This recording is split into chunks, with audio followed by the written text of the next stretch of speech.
여러분 안녕하십니까. 강민도TV 자유조선을 시작하겠습니다. 오늘은 어제 여러분들께 말씀드린 대로 김일성은 김일성이 아니다. 북한에서 만든 다큐멘터리, 물론 김일성을 우상하기 위해서 만든 다큐멘터리지만 북한에서 교육을 받은 저희 엘리트 계층들은 그 다큐멘터리를 보고 깜짝 놀랐습니다. 북한에서는 그런 교육을 전혀 받지 못하고 자라났기 때문입니다. 저는 고등학교나 대학 기간 때 그리고 사회에 나와서도 이런 사실을 전혀 접한 적도 없고 교육을 받은 적도 없기 때문입니다. 왜 김일성이 자기 김일성으로 들어오지 않고 다른 가명을 쓰고 북한으로 들어왔을까요? 위험해서 그랬을까요? 결코 아닙니다. 1945년 8월 15일 일본이 항복할 당시 김일성은 소련에 있었고 이미 소련은 8월 초에 대일전쟁을 선포하고 라진 선봉으로 태평양 함대를 파견해서 진격을 시작하죠. 그리고 김일성은 8월 15일 일본이 미국에 항복한 이후에 1945년 9월에 원산항으로 소련 군함을 타고 북한에 개선합니다. 김일성이 북한에 들어올 당시에는 김일성은 북한에 지지 세력이 단 한 명도 없었습니다. 오히려 북한뿐만 아니라 전 조선반도에는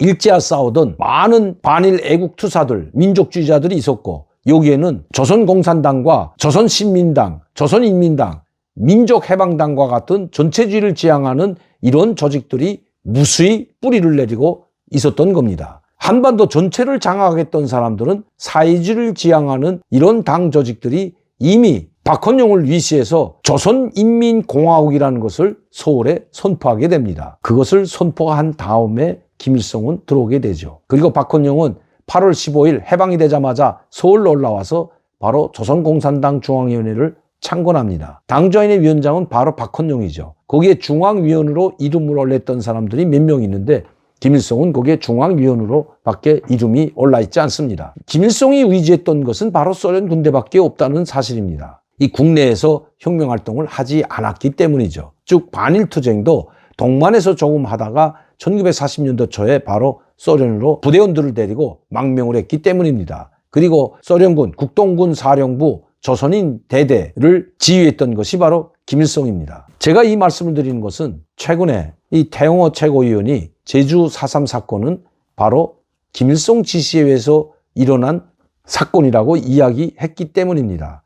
이 제주 4.3 사건은 김일성이 일으킨 사건이 아니라 단독 선거를 반대하는 전위민족 항쟁이 조선반도 전체 지역에서 일어날 때에 그 일환으로서 제주도에서 일어났던 사건이 4.3 사건입니다. 한반도 전체를 장악했던 사람은 1948년 9월 9일 김일성 공화국이 창건 전까지 바로 박헌용이었기 때문입니다. 김일성은 남한은 물론이고 북한 내에도 지지 세력이 전혀 없었기 때문에 남조선 혁명을 주도할 수 있는 그런 위치에 있지 않았다는 것 다시 한번 말씀드립니다. 그럼 북한에 어떻게 김일성을 우상하는 다큐멘터리가 김일성이 아니라는 사실을 증명했는지 그 동영상을 잠시 보여드리도록 하겠습니다. 그리고 설명을 이어가도록 하겠습니다. 위대한 역사, 빛나는 전통, 조선혁명박물관을 찾아서 이 조선혁명박물관이라는 것은 김일성 일대기를 장식한 그 혁명박물관인데 여기는 김일성뿐만 아니라 바로 김정일 관도 있죠.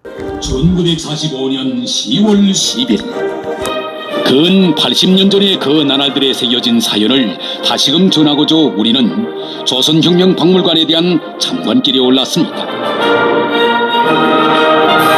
여기 세조국건설 시기간 17호실에는 위대한 수령님께서 당 장군의 역사적 위협을 이루기 위한 투쟁을 현명하게 조직용다신 데 대한 자료들이 전시되어 있습니다.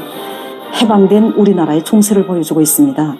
말 그대로 온 나라가 솟구치는 용암처럼 세차게 꿇어번졌습니다. 민족의 룡수를 낳은 이 평양은 물론이고 총진을 비롯한 전국 각지에서 위대한 수령님을 맞이하기 위한 그 한용 준비 사업이 활발히 벌어졌습니다. 이것이 서울 육전광장 사진입니다. 당시 위대한 수령님께서 이곳으로 입성하신 자는 소문이 쭉 퍼져 수천 수만의 서울 시민들이 매일과 같이 이곳으로 모여왔습니다. 그때 우리 민들은 친일파, 민족 반역자들을 족발 숙청하기 위한 투쟁을 힘있게 벌였고 자체의 힘으로 공장 기업소들도 복군용했습니다. 그러나 그때 모든 형세가 다 이렇게 정말 그 낙관 쪽이고 순풍에 돛단 것처럼 순조로운 것은 아니었습니다. 해방바람을 타고 도처에서 각양각색의 이른바 혁명가들이 수많이 나타났습니다. 그들은 저저마다 자기의 주의 주장을 내세우고 조선이 나아갈 길에 대해 역설하면서 인민들의 지향을 우롱했습니다. 장애가 있는 마지막 황태자 리온을 데려다가 조선 봉건 왕조를 잇게 해야 한다. 우리나라에는 부르주아 공화국을 세워야 한다. 공산주의 운동은 국경이 없는 운동이다. 하루빨리 사회주의 혁명을 해서 소비에트 정권을 세워야 한다.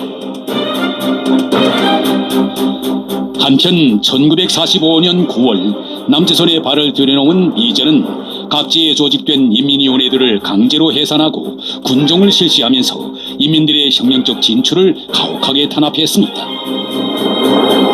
이런 속에 남조선에서는 인민들을 반미구국 투쟁으로 이끌어야 할 공산당이 하룻밤 사이에 2개나 생겨나 사람들을 아연케 했습니다. 8월 15일 밤 서울 장안에 모인 화요파, 서울파, 그리고 경성대학 그룹의 그 몇몇 정파분자들이 영도권을 먼저 지려고 정말 당원도 없고 하부 조직도 없는 이 당 지도부라는 것을 조작하고 이 그 다음날 아침에 이른바 그 조선공산당이라는 이런 간판을 내걸었습니다. 한편 에밀파위 정파분자들도 가만히 있지 않았습니다. 그자들은 같은 날 밤에 공산주의자 협회라는 것을 열고 이 공산당 조직 문제를 들고 나왔습니다. 이때 광주의 그 자그마한 벽돌 공장에 숨어있던 미제의 고용간첩 박헌용이가 불이 나게 서울로 올라와서 여기 합세를 했습니다. 그래서 이 박헌용이는 이 조선공산당 재건준비위원회라는 것을 발족시키고는 자기 추종분자들을 내세워서 이 서울의 고리들이 자기를 찬양하는 이런 삐라들을 뿌리게 했습니다. 그리고도 안심치 않아서 자기가 직접 백화점 옥상 위에 올라가서 밤새껏 삐라를 뿌리는 이런 추태도 소심치 않았습니다. 강령과 기획은 물론이고 당면 활동 목적조차도 밝히지 못하고 정말 서둘러서 당 중앙에 간판을 내곤 이 정파분자들은 서로 대립되어가지고 정말 조막군 좌파 세력 확장에 묘를 올리고 있었습니다. 신문 자료들에서 볼 수 있는 바와 같이 남조선에서는 미제의 보호 조장 밑에 친일 친미파 민족 반역자들의 정당까지 생겨났습니다. 이 신문이 평안남도당 책임비서였던 현준혁 동지가 피살된 데 대한 소식을 실은 1945년 9월 5일부 인민신문입니다. 이 현준혁 동지로 말하면 이미 그 오래전부터 위대한 소령님에 대한 그 열렬한 흠모심을 안고 조선인민혁명군 당위원회 국내당 공작위원회와의 그 연계 밑에 평안남도 지구당위원회를 조직했던 사람입니다. 그 후 적들에게 체포되었던 그는 해방 후 감옥에서 나오자마자 평남도당부를 조직하고 건국사업에 애쓰다가 반동놈들에 의해서 백주에 피살되었던 것입니다. 그런데 이로부터 얼마 후인 9월 16일에는 황해도당위원회를 조직했던 그 민덕원 동지를 비롯한 6명의 책임일꾼들이 한날 한세 피살되는 이런 가슴 아픈 참사까지 일어났습니다.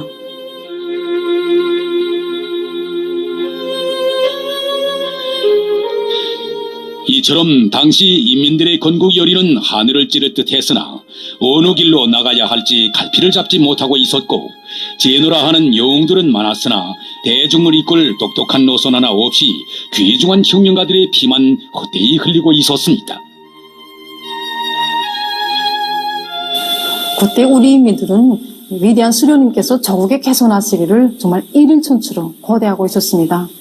하지만 해방의 운율을 가장 성대하게 맞이하려고 온 삼천리 강토가 설레고 있던 그 시기에 위대한 수령님께서는 너무도 조용히 조국에 나오셨습니다. 그때 위대한 수령님께서는 자신의 전함 대신에 김일성 빨치산 부대 정치위원 김용환이라는 가명을 쓰셨습니다. 처음 우리 수령님께서 김용환이라는 가명을 쓰겠다고 하셨을 때 아버지를 비롯한 모두가 깜짝 놀랐습니다.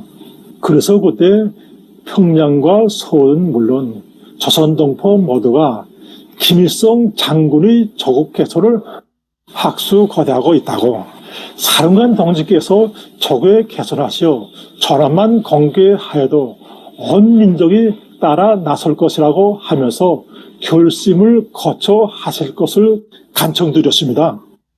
자, 여러분들께서도 지금 보셨겠지만 김일성은 조용히 북한으로 들어왔다고 합니다. 원산으로. 근데 왜 조용히 들어왔다고 했을까요? 그리고 김용환이라는 가명을 썼다고 합니다. 그런데 그 앞에 여러분들이 자고 다큐멘터리에서 나오는 기록 영화들, 그 예전에 그 해방 후에 찍었던 사진들을 합성한 거지만 김일성 장군을 기다린다는 김일성이라는 이름을 띄워놓고 그 많은 사람들이 학수고대하가 있다고 김일성 장군을 환영 준비위원회까지 만들었다고 하는데 왜 그러면 조용히 들어와서 김용환이라는 이름을 가명을 썼을까요? 그것은 김일성이 아니었을 뿐만 아니라 특히 이렇게 많은 사람들이 전 조선 반도에서 김일성이라는 장군을 학수고대하고 했다면 아마 원산에서 배 타고 들어올 때부터 나는 김일성이라고 하고 대중 앞에 국민 앞에 나설 것은 불보듯 뻔합니다. 아니기 때문에 그렇게 처음부터 김일성 이름을 사용하지 못했던 것입니다. 북한 사람들도 이런 이야기가 많이 나오죠. 그것이 진짜인지 사실인지는 확인되지 않고 있지만 김일성은 나이가 상당히 많은 사람이었고 실제 일제와 반대해서 싸웠던 사람 김일성이 있었다. 그러나 일제와 싸우다 희생된 것으로 알고 있습니다. 나이가 상당히 많은 걸로 알고 있죠. 그런데 김일성은 나이가 33살이었습니다. 이 33살 난 젊은 김일성 전 주석을 남한 국민들이 과연 알았을까요? 그런데 어떻게 김일성을 알고 그 많은 인파들이 전국 방방곡곡에서 김일성 환영회를 만들고 김일성이 들어오기를 학수고대했다고 할까요? 그리고 이제 아나운서가 이야기하는 것처럼 한반도 정세는 상당히 복잡하고 서로 조조마다 혁명가라고 하면서 조선신민당, 민주당, 민족해방당을 비롯한 엄청난 당들이 나타났고 엄청난 지도자들이 나타났습니다. 우리가 알고 있는 것만 해도 엄청나게 많은 사람들을 알고 있죠. 이 다큐멘터리는 2023년 4월 15일을 맞으면서 지난 4월 초에 방영된 다큐멘터리입니다. 김일성이 아닌 김용환으로 활동했다는 것을 처음으로 공개하는 순간입니다. 오늘도 강민도TV 자주서를 시청해주신 여러분들께 진심으로 감사를 드립니다. 저는 내일 이 시간에 다시 뵙겠습니다. 감사합니다.